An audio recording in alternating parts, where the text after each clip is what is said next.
I'm just like, I'm black. I'm in a school that has absolutely not one black teacher, and who gets hired up under me, you know, a white woman. You know what I'm saying? Two other males in this whole school. There was Sure. three of us in the entire school, Mm-hmm. and in these school, this research is done by PhDs. Mm-hmm. Research is done by PhDs. We know that, okay?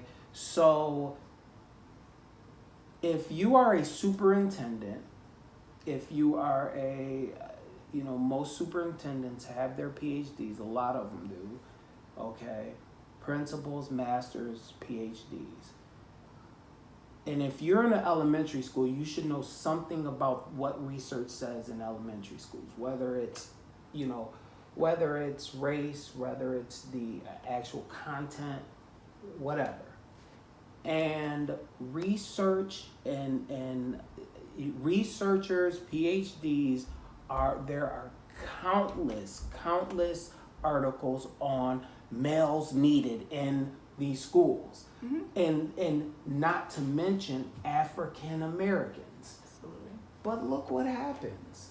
You go there and do a great job, and just because there's two jobs open, why couldn't I get one?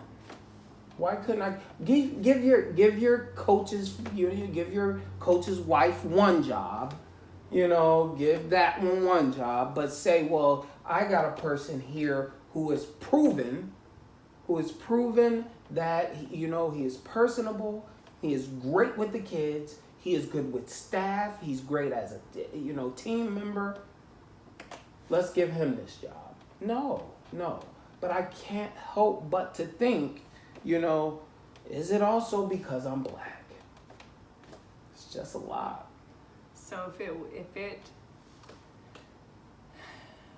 had nothing else to do with race or anything else, when it comes down to your spirituality, what would you think that it could be spiritually? I would think it could be there's something else. God has something else waiting for me. So do you think... I get that, but I'm tired of the struggle though. Mm-hmm. I understand. I understand Job. I understand, I do understand these things, characters in the Bible, but I also understand my earthly feeling. And my earthly feeling is that I'm tired. I am exhausted working for pennies when I should be leading.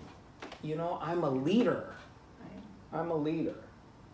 And no one wants me to lead. They are all trying to keep me down.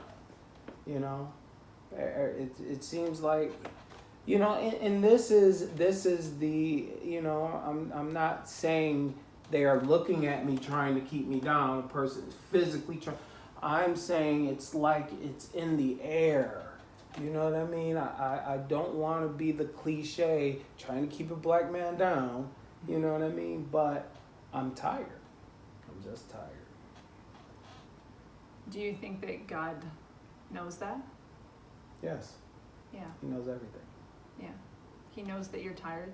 Yes. Do you think that just from you describing everything, all of your frustrations, that at the end of it, when your hopes are high and everything is going well, and then when things don't go as planned over the past 2 years, that possibly that's where the problem lies? Maybe it's not anything to do with earthly forces,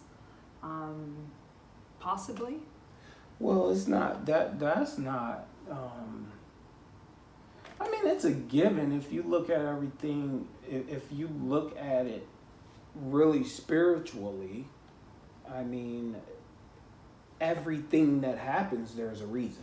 Certainly. So if you look at it from the perspective over the course of 2 years, and you tried to identify a pattern of what is your reaction to things that happen to you when you have hope, and you have expectations and you believe that this is your time, and then God's plan is different than yours, and so what is your go-to feeling? What is your gut reaction? What is your outward reaction? What is your inward reaction to when things don't go as planned?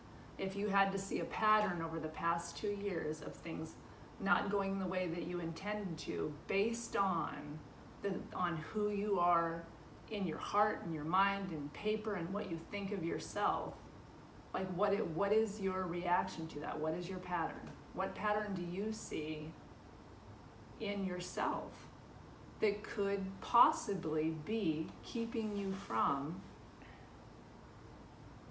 what you really want? And would you agree with that?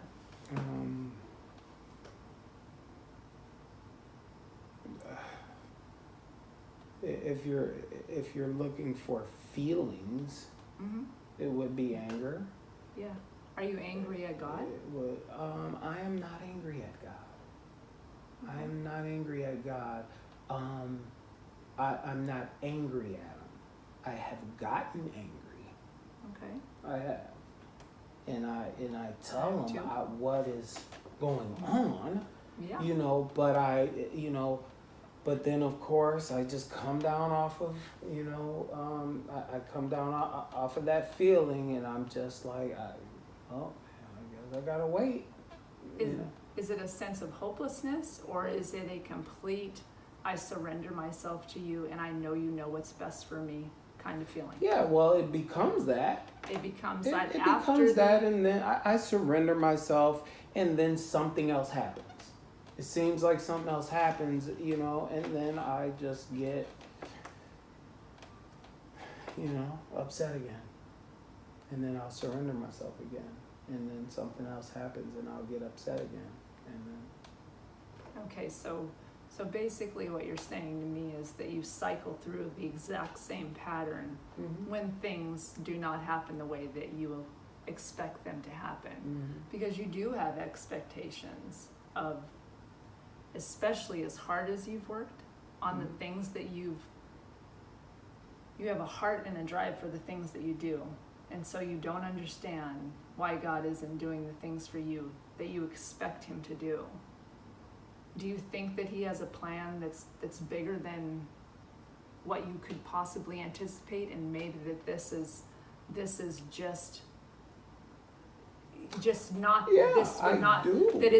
that it's like he's preparing you for something bigger and better, and he is not going to allow that until you bring yourself down.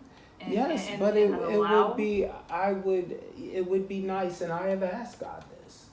It would be nice to see a glimpse of it. It just would be. Right. I mean, to just keep me kind of satisfied that I know you are working in my life.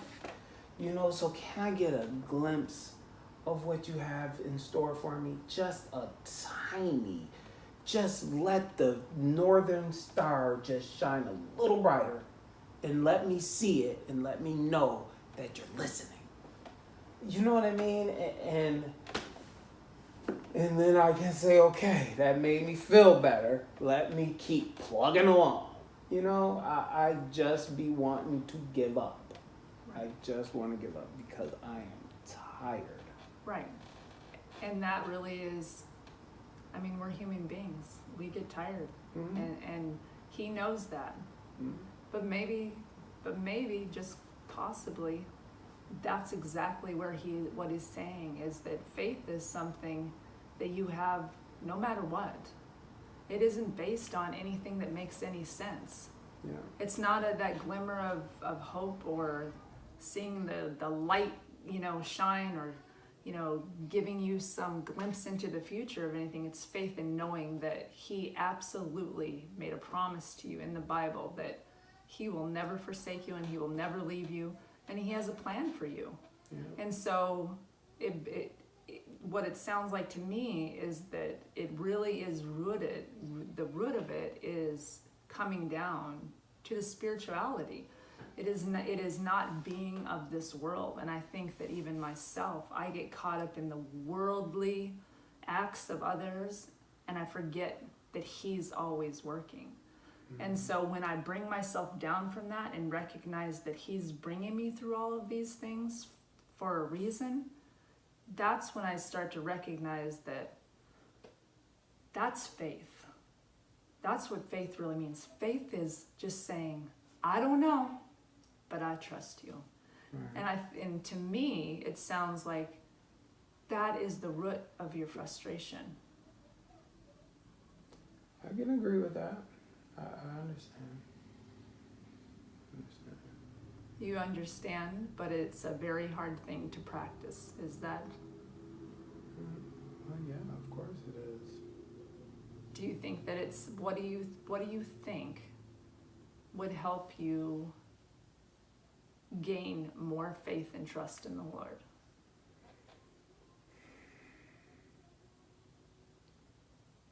Well, I mean, I know all these things. It's just I have to get in the Bible more. I have to study more. The spirituality. I have to read the Bible more.